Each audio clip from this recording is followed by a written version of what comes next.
This German woman gave up everything to live with a Maasai warrior. What happened to their son after 12 years?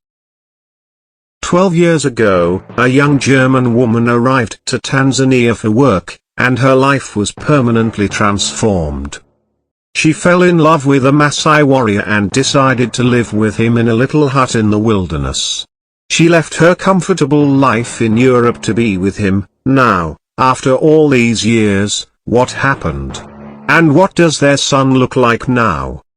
Stephanie Fuchs grew up in Frankfurt, Germany, where she was born in June 1986. Stephanie was raised by her mother, who traveled from France to Germany, and left home at the age of 19 to see the world. She visited Australia and then moved to England to study biology and conservation at Bath Spa University. During her studies, she spent 2 months in Zimbabwe conducting research. That event made her fall in love with Africa, and she told herself she'd go back. Stephanie enjoyed traveling new locations and learning about diverse cultures.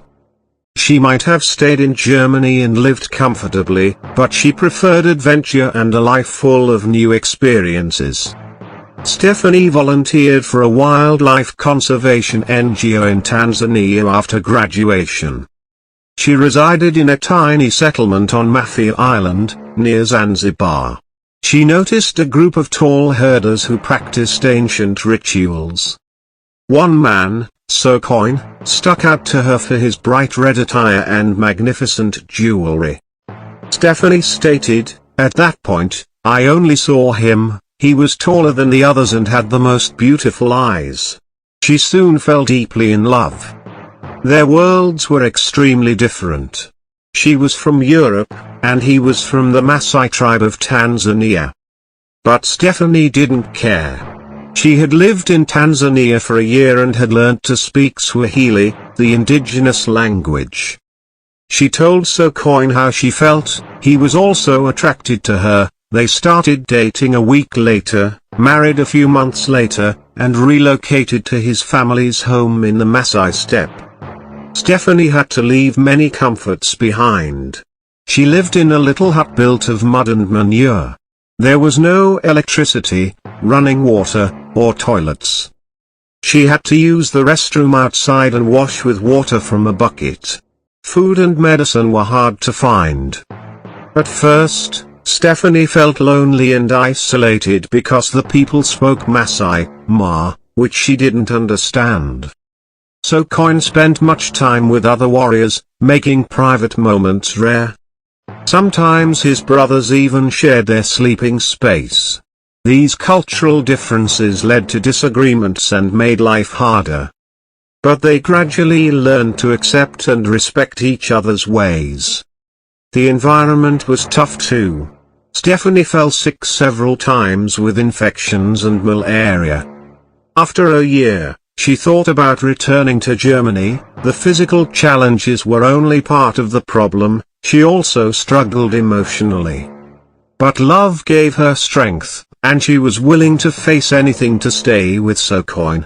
Sokoin was devoted and helped her, even setting aside traditions. His family warmly welcomed her, dressing her in Maasai clothes and jewelry.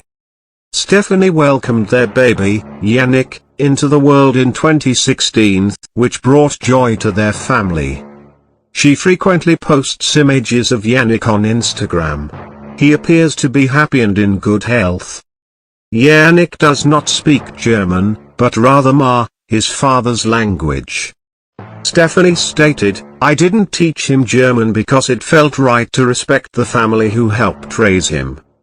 Sokoin is an extremely involved father. In Maasai tradition, the mother typically cares for the child, but Sokoin takes an active role. He is a caring father, as are many other fathers around the world. He also told Stephanie that he would never marry another woman or practice polygamy, as is customary in his culture. He is completely committed to Stephanie and their son. Stephanie and Sokoin have been married for 11 years, and Yannick is almost 7. Stephanie admits her life isn't perfect or a fairy tale. But she's happier than ever. "I've come to love this beautiful tribe so much," she told me. Stephanie began a project in 2020 with Maasai women to create reusable menstrual pads. She obtained funds through crowdfunding to purchase sewing machines and offer training. This helps women gain confidence and independence. She also launched a cultural tourism website to educate visitors about Maasai life. Guests can stay with the tribe and participate in everyday activities. Stephanie wrote a book called Pata, My Place is with the Maasai, about her life story. The book gained popularity in several nations and inspired many people. Stephanie, the young German scholar who followed her heart to Tanzania, found more than simply love.